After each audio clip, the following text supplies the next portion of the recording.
Assalamualaikum warahmatullahi taala wabarakatuh, and hi everyone, how are you? Hope you are doing fine.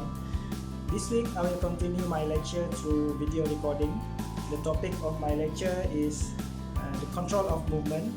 This topic consists of three subcategories. The first one, I'm going to talk about the types of muscle. The second topic is part of brain responsible for the control of movement. And the third subtopic is about the movement disorder such as Huntington and Parkinson disease. So I hope you are enjoying this video, and without wasting more time, let us continue with the first part, types of muscle. Human and animal movement depends entirely on muscle contraction. So basically the vertebrate muscle fall into three categories: smooth muscle, skeletal or striated muscle, and the third one is cardiac muscle. Smooth muscle is a long and thin cell. You can find it in the intestine. The function is to control the digestive system and the other internal organ in the body. The second category is skeletal or striated muscle. It consists of long cylindrical fibers with stripes. You can find it attached to your bone, and it's responsible for the movement of the body in relation to the environment. Third category is cardiac muscles, or in other words, the heart muscle. You can find it consists of fibers that fuse together at various points. Because of this fusion, cardiac muscle contract together, not independently, compared to skeletal muscle and smooth muscles. As being stated in the slide, a muscle consists of many individual fibers, and each of the individual fibers connect with one axon. But one axon might connect with many individual muscle fibers. And it means that there is a synapse happens between the neuron and muscle fibers. And that synapse is what we call as neuromuscular junction. Once the movement initiated, there is a mechanism to stop the movement and return to the body structure to its original position. This one refers to antagonistic muscle. It is the alternating contraction of opposing sets of muscle acting as a brake towards the movement. As shown in the picture, to raise an arm, biceps will contract, and the opposite muscle, triceps, will relax. And then at some point, bicep will relax and triceps will contract to return back the arms to its original position. There are two types of muscle, fast twitch and slow twitch. Fast twitch muscle produce fast contractions but fatigue rapidly. Fast twitch fibers are anaerobic and use reactions that do not require oxygen, which in turn resulting in fatigue. Slow twitch fibers produce less vigorous contraction without fatigue compared to fast twitch. It is because slow twitch fibers are aerobic and require oxygen during movement and therefore do not fatigue. Other than these two types of muscle, a movement also depends on receptors. The receptor that detects the position of body, which is called as proprioceptors. There are three types of proprioceptors. First, muscle spindles. It is a structure which causes a contraction of muscle. Second is stretch reflex. It is a structure responsible for the muscle tension and send the signal to the spinal cord to contract the muscle. And lastly, Golgi tendon organ. It is located in the tendons and acts as a brake against excessively rigorous contraction to avoid the muscle from being damaged. Now I will explain the second part of this topic. It is about the structure that is the structure in your brain responsible to control or to manage the movement of the entire body. There are three parts of brain responsible for control of the movement. The first and major part is cerebral cortex. Cerebral cortex is additionally involved in complex movement such as walking, jumping, and running. The primary motor cortex is located in the cerebral cortex. It generates impulses that control the muscles. The primary motor cortex is active when people intend to move. Other parts of cerebral cortex, such as posterior parietal cortex, it is located at the backside of brain. It keeps track of the position of the body.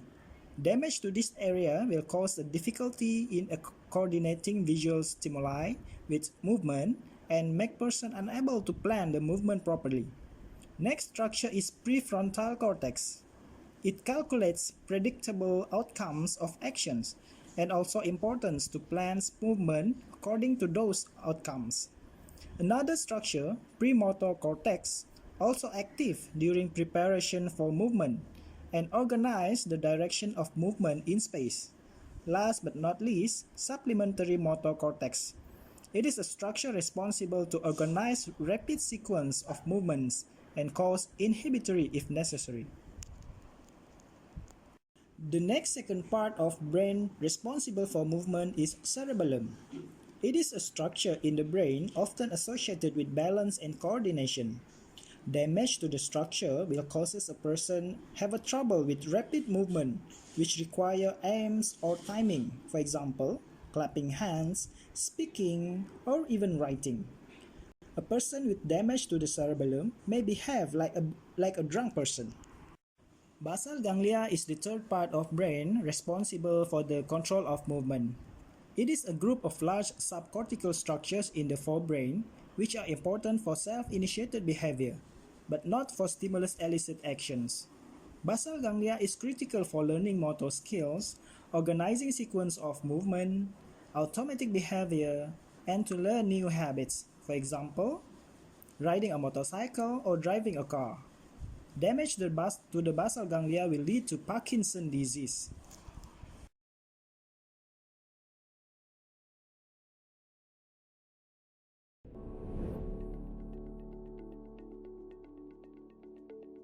Patients with Parkinson's experience a loss of cells to a region of the brain called substantia nigra.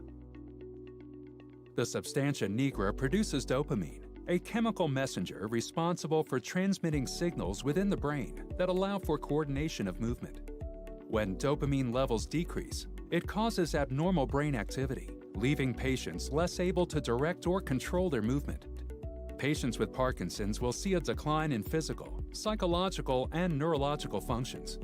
The disease manifests in the form of slowed movement, known as bradykinesia, resulting in muscle tremors, gait problems, rigidity or stiffness, postural instability, and cognitive impairment.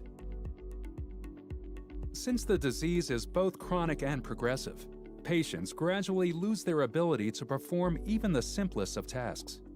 Although there is no cure for Parkinson's, a number of treatments are available for the management of motor and non-motor symptoms to be used in combination with medications. Currently, the most popular surgical therapy available for treating Parkinson's disease is deep brain stimulation. Deep brain stimulation, or DBS, delivers electrical pulses to brain cells to decrease the symptoms of Parkinson's.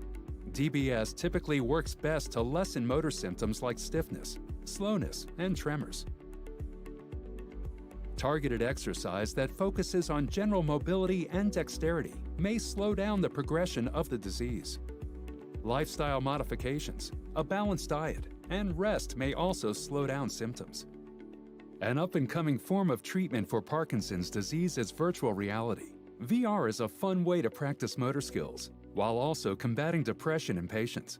VR therapy ranges from treadmill training, balance and gait exercises, to therapy tools that provide excitement and prevent boredom. As technology progresses, the training options for improving motor functions will continue to expand.